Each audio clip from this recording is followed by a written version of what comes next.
আমাদের মধ্যে অনেকেই আছেন যারা হঠাৎ করে রাগ হয়ে যান এবং তার বহিঃপ্রকাশ ঘটিয়ে ফেলেন।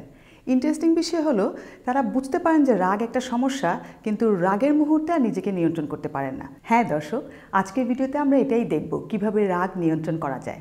শিখতে চাই এবং ঢাকা বিশ্ববিদ্যালয়ের ক্লিনিক্যাল সাইকোলজি বিভাগের প্রজেক্ট নাসিরুল্লাহ সাইকোথেরাপি ইউনিটের পক্ষ থেকে আপনাদের স্বাগতম জানাচ্ছি। আমি জোহরা, ক্লিনিক্যাল সাইকোলজিস্ট।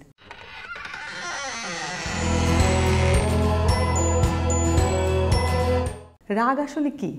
এটা একটা ইমোশন, একদমই ঠিক আছে। হাসি কান্না যেমন ইমোশন, তেমনি রাগও একটা ইমোশন। এখন কথা হচ্ছে কখন আমরা এই স্বাভাবিক ইমোশনটাকে আর স্বাভাবিক বলছি না, এটাকে ঠিক সমস্যা হিসেবে দেখছি।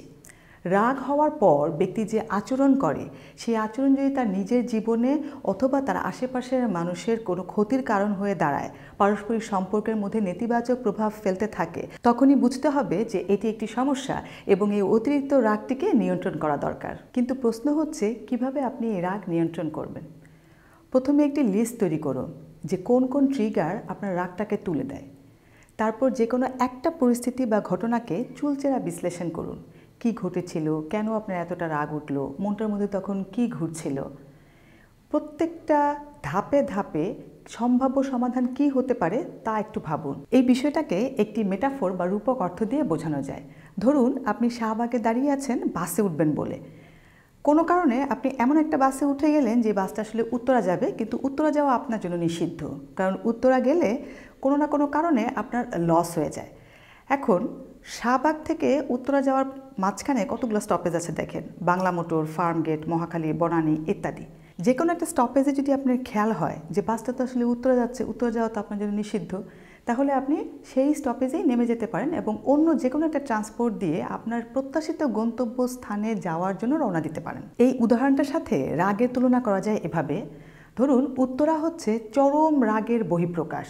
উদাহরণস্বরূপ, যে হাতের সামনে কেউ কিছু আছে ভেঙে ফেললো, হাতের মধ্যে একটা জিনিস আছে ছুঁড়ে মারলো, কাউকে চট দিল বা কাউকে মেরে বসলো, রাতের বেলা নিজের নিরাপত্তার কথা চিন্তা না করে ঘর থেকে বের হয়ে গেল ইত্যাদি। এখন অত চরমে পৌঁছানোর আগেই যে কোনো একটা ধাপে সচেতন হতে পারলে রাগের মোড়টা ঘুরিয়ে দেওয়া যায়। যেমন ধরুন আপনি ব্রিদিং রিল্যাক্সেশন, শ্বাসের ব্যায়াম বা মাংসপেশির ব্যায়াম সেটা করতে পারেন। পরিষ্কারভাবে বলে কিছুক্ষণের জন্য স্থান ত্যাগ করতে পারেন। যেমন আপনি বলতে পারেন যে আমার খুবই রাগ হচ্ছে, আমি 10 মিনিটের জন্য পাশের রুমে গেলাম, তোমার সাথে এই বিষয়টা নিয়ে আমি পরে কথা বলছি। আপনি কিছুক্ষণ বিরতি নিতে পারেন। আপনি ওয়াটার থেরাপি, মানে আপনি বাথরুমে গিয়ে গোসল যদি করতে পারেন খুব ভালো, অথবা মুখে ঠান্ডা পানি দিতে পারেন। আপনি বডি স্টেট শিফট করতে পারেন বা পরিবর্তন করতে পারেন। এই যেমন ঠান্ডা বরফ হাতের মুঠোর মধ্যে চাপ দিয়ে ধরলেন, যদি বরফ না থাকে ডিপ ফ্রিজের কোনো পানির বোতল আপনি চাপ দিয়ে ধরলেন। আপনার বডি স্টেট এবং মনোযোগ তৎক্ষণাৎ রাগ থেকে সরে যেতে বাধ্য। মনে রাখবেন, রাগ কিন্তু একটা চলন্ত সিঁড়ির মতো। এটা যখন উঠতে থাকে এক ধাপেই একদম চরমে পৌঁছে যায় না, এটার ধাপ আছে। যে কোনো একটা ধাপে আপনি যে কোনো একটা কৌশল যদি প্রয়োগ করতে পারেন, তাহলে কিন্তু আপনার চরমে আর পৌঁছাচ্ছে না। কিছু প্রশ্ন করি দর্শক আপনাদেরকে, খেয়াল করে দেখেন তো, সার্বক্ষণিকভাবে কি আপনি রাগ হয়ে থাকেন? না। বা একটা সিচুয়েশন সবসময় কি আপনাকে এমনভাবে রাগাচ্ছে? না। বা এই সিচুয়েশনটা যেটা আমি রাগ হচ্ছি, এই সিচুয়েশনটাতে কি অন্যেরা রাগ হচ্ছে? না।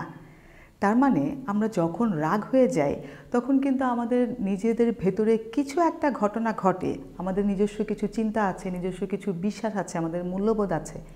আপনি যদি ঘটে যাওয়া একটা ঘটনাকে চুলচেরা বিশ্লেষণ করেন, তাহলে দেখবেন যে ওখানে এমন কিছু চিন্তা আছে, আপনার এমন কিছু বিশ্বাস আছে, যেই চিন্তাটাই আপনাকে এই রাগে পৌঁছে দিচ্ছে। আপনি ভাবতে পারেন যে এখানে আমি অল্টারনেটিভ কি ভাবতে পারতাম বা অন্য কি হতে পারত। এরপরেও যদি আপনি আপনার রাগটাকে নিয়ন্ত্রণ করতে খুব অসুবিধা বোধ করেন, আপনি একজন চিকিৎসা মনোবিজ্ঞানীর সহায়তা নিতে পারেন। মানসিক স্বাস্থ্য সচেতনতায় আমরা কাজ করে যাচ্ছি শিখতে চাই এবং নাসিরুল্লাহ সাইকোথেরাপি ইউনিট। আপনাদের যদি এই ভিডিওটা ভালো লেগে থাকে তাহলে শেয়ার করে ছড়িয়ে দিন সবার মাঝে।